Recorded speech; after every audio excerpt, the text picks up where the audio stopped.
Khetri awang lekai mapada iril turel torban kaibidigi miyam isaw ge awaba mayonari. Imphal East District ki Khetri gaw kendri gi manung sana Khetri awang lekai gi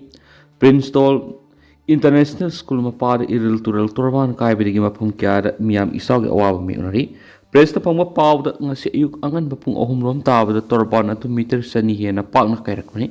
Torban kaibidigi sensilak pi ising na Khetri awang lekai Khetri maya lekai Khetri gaw saba lekai Kongpal Kong manasuk mapam sing house isaw ge waw mayonari. Torban kari ba mapam asida ngarang digi hauna Khetri gaw kendri gi MLA Signarul Hasan Masayaw na mapam adugi miyam ga loina torban men bigi thabak sa thaduna lakibani. Adubu ising imai leptana wang khalak padegi torban gi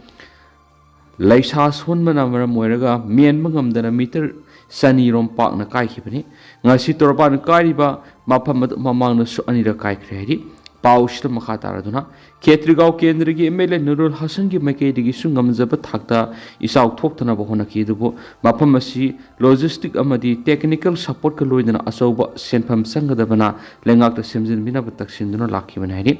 hauji isina thumjin kraba mapam singda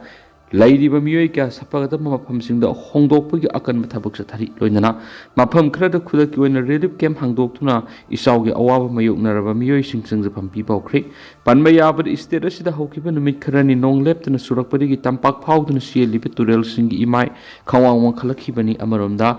med department sunga si hayeng phawbu nong sukhigani haina warning tawduna laidibani Atoba paugi likunamagi matung ina haukiba numit kharani sida leptana nong surakpana maram oiraduna state asigi maru eb turel sing imai ka hen wang khalakpadigi ngarang numidang pung 12 rum tabadigi ithai beres get manga mak hangdoktuna ising thadokpigi thabak sathari NISP sigi makada lairiba ithai beres get manga mak hangdoklabasu beres asigi upstream da imai hengalakli hari hauzik samudra gi imai digi upstream da meter satreka Marfu humfuga mapanga 0.95 amadi downstream the meter satreka humfuga mapanga 0.95 te lairi ising imai leptana hengalakpa asina maram moiraga beres asigi mathak thangba sarukta lairi be yumsing ising thumjilakpa yabagi phipam lakpadigi posei hondokna ba yawrairi amaramda ithai wapok pi nomai khong amad etei mapum kya ta leiba ngayok pham kya pathokle beres asigi Makha maikai de ising imai hengalakpadagi Manipur turel gi imai kya de ising pathoklei ising imai pathorakpa mafam sing miyam tholaktuna ising thingbagi thabo akan momong sathari hari Prime Minister Irang loisinana ba lakpa oiramdri BJP gi double engine semjinana ba Prime Ministry oina lakpa oiramle ozoi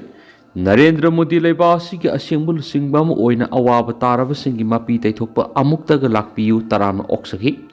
Prime Minister Narendra Modi handaki Manipur Concert adu irang loisinana blakpo iramde yadraba BJP gi double engine lengak semjenba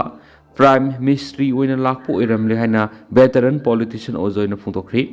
BT rota leba Congress bonda ngasi pawgi mipamada wangang lodana veteran politician ozoina hai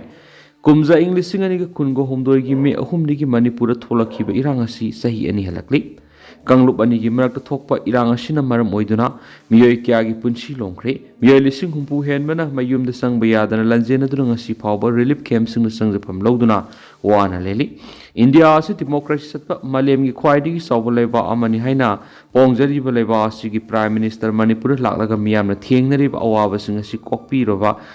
Kokpina Lao Haina Irang asi hek horakpadi haiduna lakpani thenglabasu thengna Prime Minister Narendra Modi thasigi tarahundoida Manipur lakhibaduda miyamna yamna asa thamnakhibani aduba miyamna khalamba adugi ona tainabada khongsit adu miyamgi awaba ko honana lakpo iramli state asida lairiba BJP gi yadraba double engine lenga si semjinba lakpa Prime Ministry oiramle hainasu ozoina phungdokhi ozoina makha taradun hai khongsit aduda Prime Minister na Manipur miyam na thamnamba wafam sing Manipur da thoklibi irang loinana miyam na awaba kya thengnari ba solution na bu wafam amata hairam kidi Prime Minister gi khongsit adudi BJP MLA singi marakta khatnari ba adu khamjinba lakpani ma ki khongsit adu athra leitaba khongsit amagi pangkakni state asida thokliba irang BJP manung Manipur yenabadagi thulakpani BJP masal khanabigi lani Manipur crisis asi BJP amadi BJP lengana thuan mani haina su ozoina maral sikhi veteran politician sinhai Manipur bu thugaiba pamba koki MLA taragi mathakta BJP Manipur state Manipur Legislative Assembly ki Speaker Manipur lenga amadi BJP ki center da lairibulu singmusina ngasi phawba karimata haidana usinadana leibasina BJP amadi center da lairibulu lenga sina Manipur thugaina taurabra haibisu wohang ama oireri Hayeng School sing suti thadokhre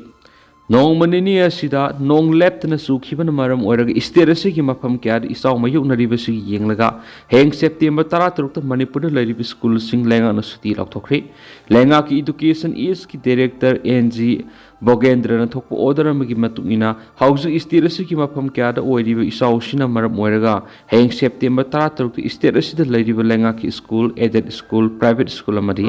central school sing suti laktokle heri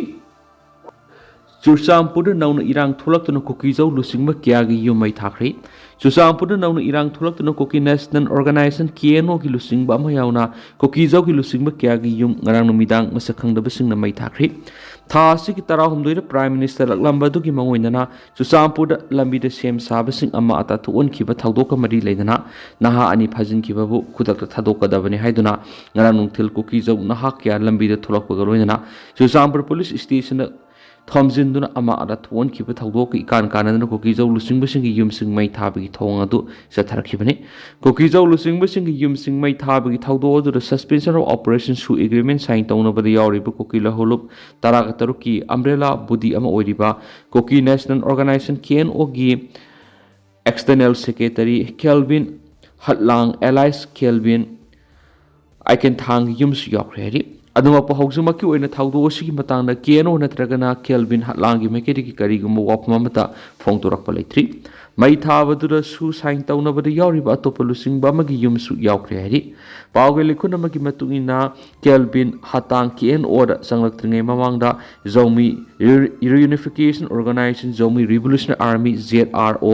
ZRA gi maru eba member amoiramki Center ga su agreement sign tawnabada yawriba anisuba umbrella body am oiriba United People's Front UPFC ZRA na lusingni bani ZRA gi sip Thanglian Pauguite amasum Kelvin Hatlang ani gi marakta kumja English singani ga taraga nipan gi angan masarukta yanarakta badagi Kelvin Hatlang KNO da sanglaki bani hari Paushna makataraduna Kokizau Coordination Committee ke JCM Indigenous Tribal Leaders Forum ITLF wangangloi Genja Boljang yums khangnaba singna mai thana bo honaramki adubu local community leaders singamadi naha singna matam sana thinghawbadagi yumai thaba ngamkidabaga loinana army personnel singju maphamadura sangsilaktuna ngaksenbegi thabak sataki makatana pamdabu thawdok thoktanaba mari leinaba authority singna akanba thabak lokhatbaga loinana security force na ngaksenbegi akanba thabak sathari hairi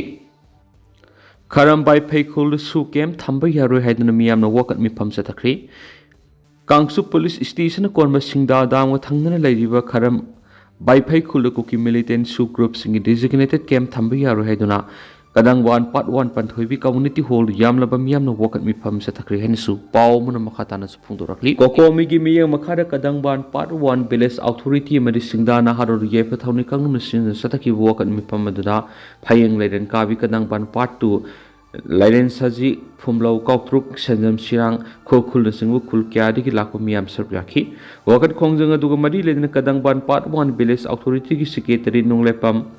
Bobby Nahai Josam Purgi Sings Tangada Bakuki Su Group designated Kem Ama Impal Wies Kingam Kiparing the Tamna Pona Reglibasi Yamna Miyam Yabangam Lai Iran Kalinge Matam the Singda multipurpose dam the Gi Tampak Romda Sentharakpa ising the cookie militant sing the Muebi Haksang the Sunaweba, Polam sing Tadari Habigi Pau Pau Nana Kibani, Meetei Kulga, Sunatagi Pit Kuntram, the Lamna River Singda Damgi Akwe with the cookie militant sing designated camp Talokotaravadi, Tampaki Miam, Hen Awabanang Mudanatan Irang, Tatana Tulak Navigi Masa Urakani.